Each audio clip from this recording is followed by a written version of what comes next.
It's a bad port. That's what you're probably watching this video for. You want to hear what this game's all about, whether or not it's worth your time and money, and the answer is no. At least on the PC, because it has a large number of problems which render it unplayable for anyone who is used to even the lowest level of quality. And in this video I will go through the reasons why. It could develop into somewhat of a long video because this has a lot of problems and I haven't really even gotten into the game very far. So I'm just going to go through the options menu and I'm going to go through the problems with the game. But before I do that, I would like to mention that in presentation the game is good. On the console the game may be good. On the PC it is not, because you can't really get to the content, which seems as though it would be good. The design of the game seems as though it's catering to the lowest common denominator, which is not particularly unusual, but it is frustrating. Especially if your IQ is in triple digits, or even on the high end of double.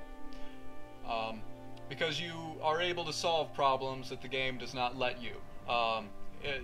You're able to realize that you can leap over a waist-high wall, but the game won't let you. You make the deduction that if you're standing directly behind someone and breathing on their neck, that they will notice you, and they don't. This game has a lot of problems like that I've experienced so far within the first 10 minutes of playing it. So if you are okay with a game like that, or if you're dumb and don't know the difference either way, then feel free to play the game on the console or until these problems are fixed. I don't believe this game is actually released yet on the PC, and that's all I'm going to say about that. Okay, so just jumping right into it now, we've got, I'm suddenly reminded of this, and the sensitivity in the menu is different from that in game, which the mouse sensitivity in the menu is higher, so if you don't have a DPI selector on your mouse, this game is going to be very difficult to play on the PC. Just one reason why it's going to be difficult to play on the PC. Luckily, I'm able to get through this because I do have said DPI switch. Okay, so there's that, and this also has mouse acceleration, and in-game has mouse acceleration. I'll test that later. I've tested it multiple times already. It's definitely mouse acceleration. I'll show you how to test it yourself. I'll show you the test. So don't even worry about that. It's a thing.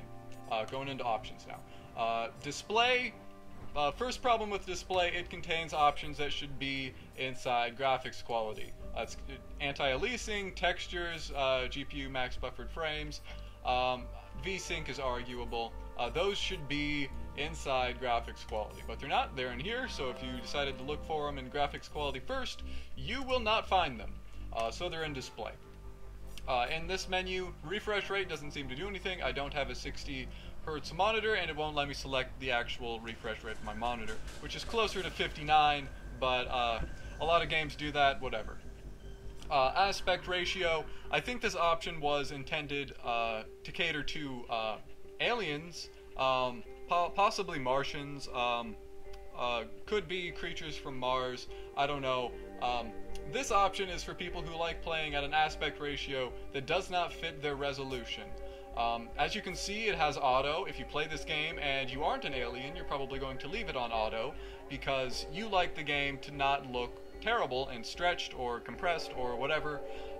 You want it to look like it should look with your resolution. So let's say, I have 1680 by 1050 here.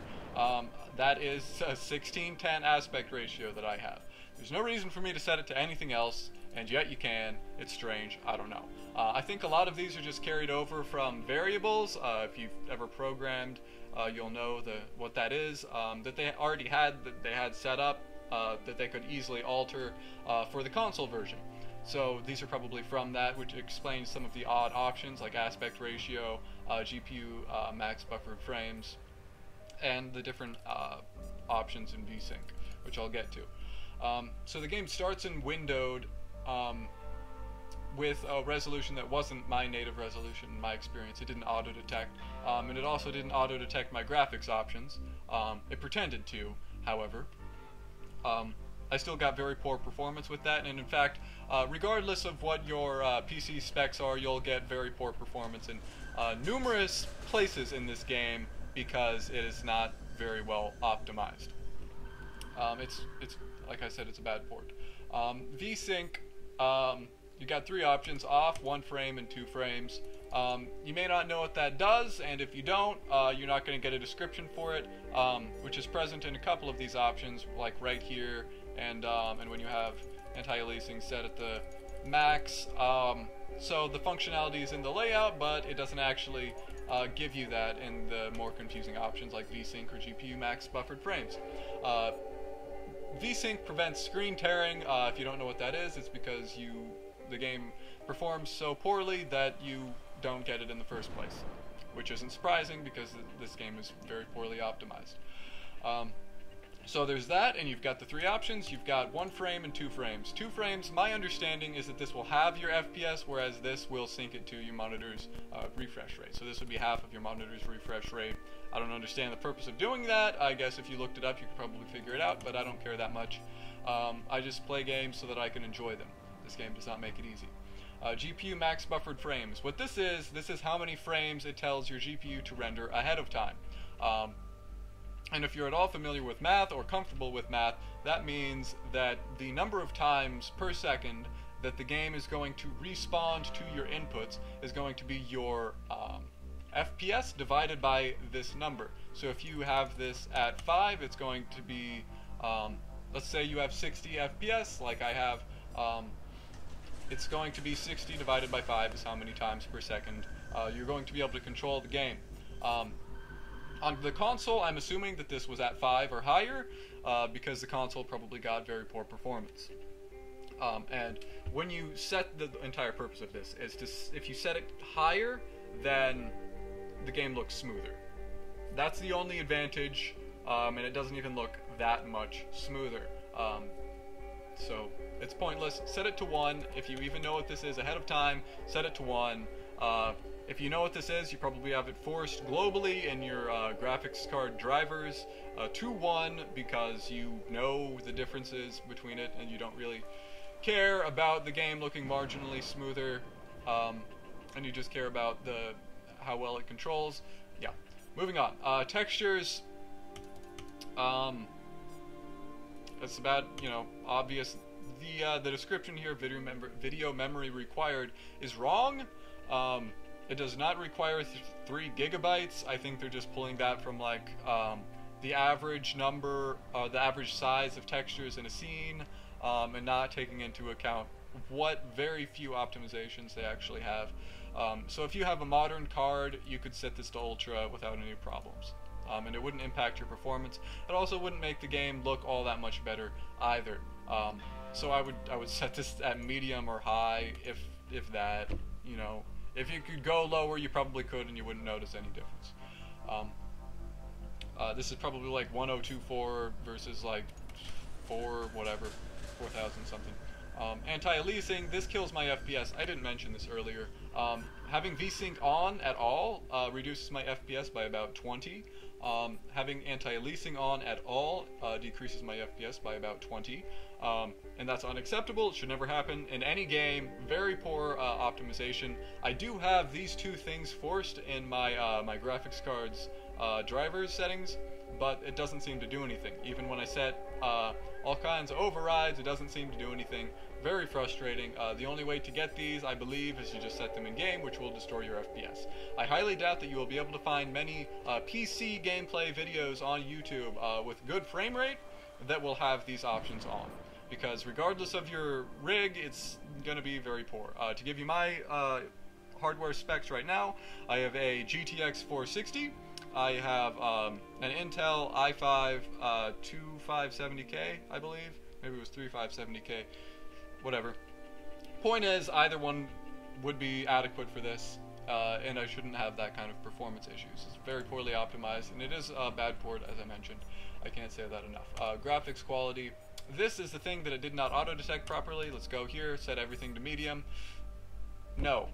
You can't just set everything to medium and have it work. It's not how it works. Set all these to low. Level of detail, what this affects is the poly count of objects. And what it looks like is they took the low poly version of the model that they used for the game, they subdivided it. Medium, done. And then they took the high poly version, the one that they used for baking textures. This is my understanding of what they did. They could have just made a low poly and a high or mid poly version for in-game. I don't think they did. I don't think they bothered. I think this was an afterthought for them. So they took that, and then they took one subdivision level of that high poly version, set it to high, and ultra is their maximum or next subdivision, which is very lazy if that is in fact what they did. Shadows, I haven't noticed any shadows in this game whatsoever. However, setting this to high increases my FPS, whereas setting it to a lower setting decreases my FPS. Doesn't make sense. Setting it to ultra marginally decreases my FPS from what it would be at high. Reflections is the same thing. I had it set as high, and I had higher FPS than I had at medium, low, or ultra. It's very strange. I could go into speculation as to why that is. Not going to. Ambient occlusion. It's typical for a poor implementation of ambient occlusion. Decreases your FPS pretty linearly as it increases in complexity. And it's such a poor implementation that I wouldn't bother with it at all. The added FPS is more than worth it, in my opinion. I guess if you really, really care about that, or if you have like a GTX Titan and an i7, multiple i7s, maybe you could pull it off. Motion blur, this is the same kind of very poor kind of motion blur that reminds you of how you feel when you just get off a roller coaster. Human eyes do not work this way. I would leave it off. It's terrible. Depth of field, same thing. Minor criticism, not even a minor criticism. This is my criticism of depth of field. You may not even care. The human eye has depth of field regardless of whether or not you have it set in-game, so it's redundant if it's on. I understand that the monitor is a two-dimensional object, but you're looking at three-dimensional objects on the monitor. And so while it's not the optimal kind of depth of field that you would expect in real life, it's still a kind of depth of field, and anything that you add on top of that just becomes redundant and awkward, and it detracts from the actual quality of the game. You expect to be able to look with your eyes at different elements in the environment and see the detail, and leaving it on, not being able to do that, I think there's just some minor novelty to it that wears off after a relatively short period of time. Depth of field in general is not a very good thing to have in a game. Water, even scenes without water, I've noticed having this at a higher setting decreases FPS. Shaders, I have noticed no difference in any kind of quality by messing with the shaders. But then again, maybe I just haven't played the game long enough to notice where those differences actually come into play, which the same could be said about a lot of these. And so that's that. As you can see, you cannot change, you cannot disable mouse acceleration, sorry. You can't disable it in any of these menus. So it's forced. If you can disable it, it's going to be through some INI somewhere. I don't care enough about this game to look. Maybe you do. I'm not even going to get into that. And that's that for this menu. If I start a new game, yes, it takes you to an unskippable cutscene. I have this on an SSD, and it still takes quite a long time to load. Again, you cannot skip this cutscene. None of my keys work. You will hear me slamming various things, and you will hear nothing.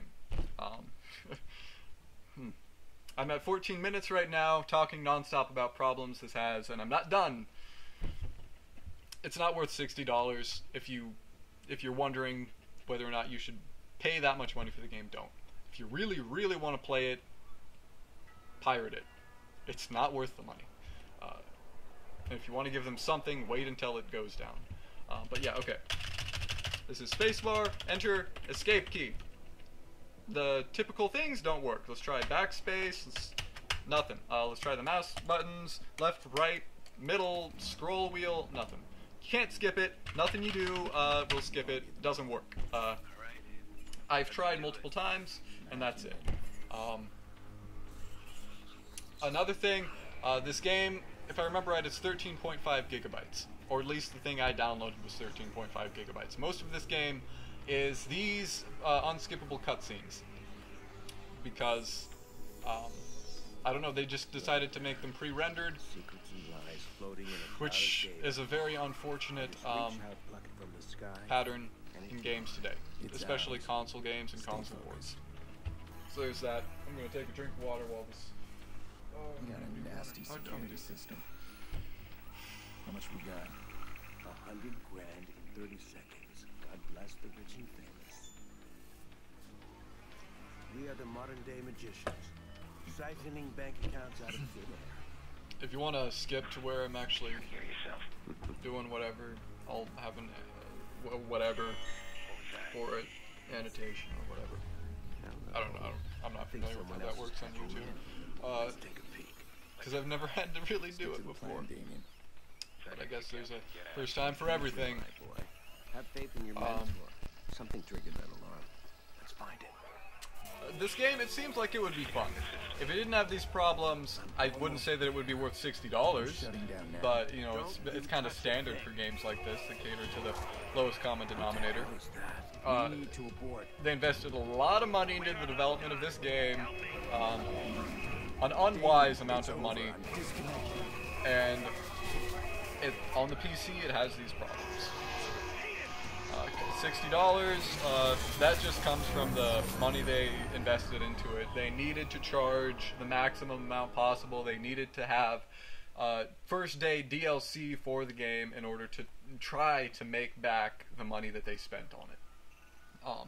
And games do this because they want the game to be developed as quickly as possible, so they have a faster result, faster profit from the games they make. So that they can just push a game out in like a year, and it'll be, you know, good quality or acceptable quality, or something that the lowest common denominator will buy at $60, and that way they make as much money as possible. And so they get into this loop where they spend all this money, so they need to make a lot of money. And that's why a lot of major game developers that have been around for a long time, they've gotten into this this rut where they have to constantly do that. Newer game developers generally don't, because it's a very poor idea to do that financially, because you get into this position where you have to make this many games in this period of time, and you have to charge this much, and you limit your audience. There's a lot of people who don't want to pay $60 for an incomplete game with first day DLC. People just don't want to do that. The reason why games are $60 and not more is because there was actually a bill passed, at least in the US, that you can't charge more than that, because they were charging more and it was ridiculous. And so the government had to step in and do that. And to get around that, they came up with DLC. So that's why it's so shitty. This I can skip. Spacebar? No? Space? Okay, finally. I'm sure you could hear me hitting those. It's kind of odd.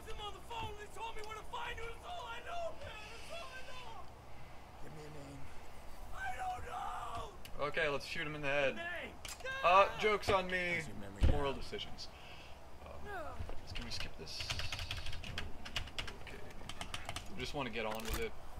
Okay, quick time event. Alright. Are we done with that? Can we go? Please. Anytime. Okay. First, input delay. There is probably 100 milliseconds of input delay, if not a little bit more. To demonstrate this, I'm going to look at the ground so you can see more finely, and I'm going to count to 3, and then I'm going to hit D on my keyboard. And the time between I do that and when my character actually moves is the input delay. So 1, 2, 3. May not be significant to you. I noticed that there's a little bit of problem. It could just be an animation thing. I don't know, but it feels very awkward. I know when you run around, it seems as though it's lessened. I don't know why, but that's an observation. Mouse doesn't seem to really have that problem, but it does have mouse acceleration. To demonstrate this, let's do a little bit of a mouse acceleration test. I told you I would show you how. This is how you do it. You look at some clearly defined aspect of the environment, something you can return to easily. You place your mouse at the corner of your mouse pad and you move very slowly in one direction.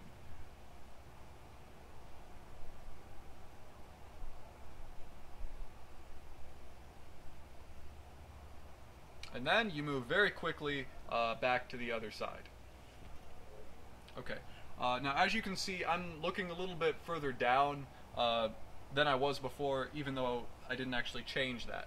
It looks like mouse acceleration is increased vertically. It's higher vertically than it is horizontally. I don't know about that. Or it could just be very poor mouse emulation. I don't know. It's uncomfortable. You're going to be looking at things you don't mean to be. And it controls awkwardly. You're going to get used to this, and you're going to go play a game that isn't a bad, poor game, and you're not going to be able to control it quite as well as you're used to. So that's a problem. Another thing, don't quote me on this. It looks like the internal resolution is lower than I expected. I'm just judging this by how much aliasing there is. There should be less, but there is a shitload. Another observation I made. The game has really stupid things like this, where you can do things that don't make a difference. And the reason why this is a complaint, a lot of you aren't going to really think of it like this, but all of those things in the game, they go into what you pay for it. They're the reason why it costs so much.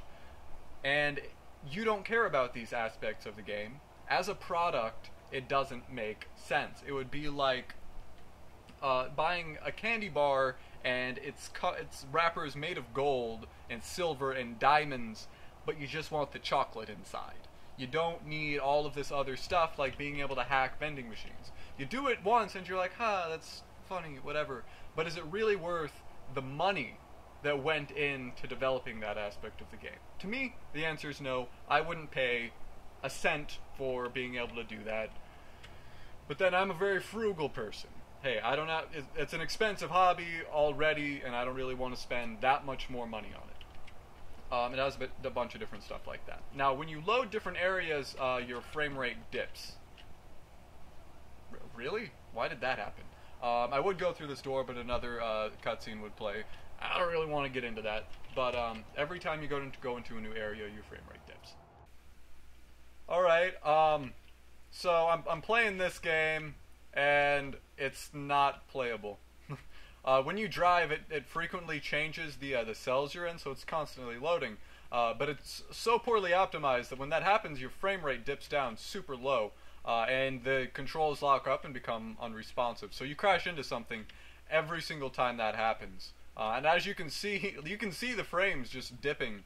I don't actually know what I'm supposed to do about this. Right now I have 44 on average frame rate at the settings you saw earlier, using the hardware that you saw earlier, so you can use that as a basis for judging whether or not this game will perform well on your system. And the answer is probably no. Then again, I am recording. I know that if I were to stop recording, it would be like 55 frames per second.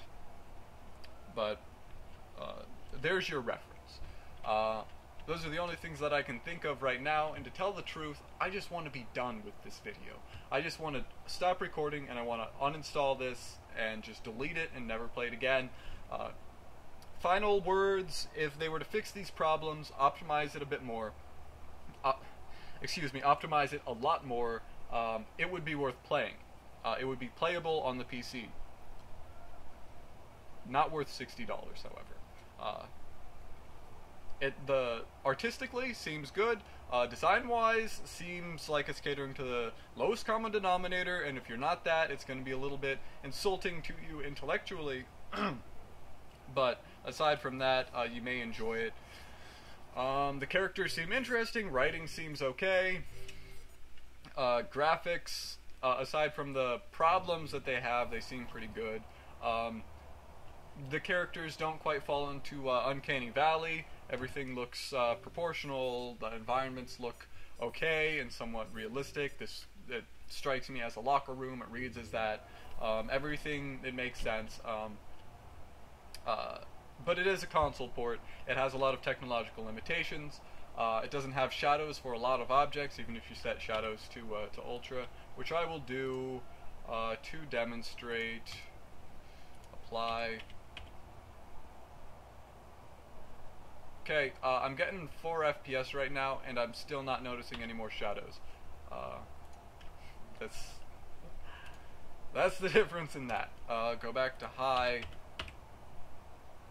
and we're back. So we've got that. It uses DirectX 9. It doesn't use DirectX 10 or 11 or 12 or blah blah blah, because it's, you know, console limitations. Even though the Xbone and the PS4 are out, still Xbox 360 limitations. This is the direction the developers decided to go, apparently. So it has those problems. Bad port. As I said, final word, final verdict, bad port. Hopefully it gets fixed when it's actually fully released. Most likely not. This is probably all you're going to get. And that's it. 25 plus minutes. I'm out.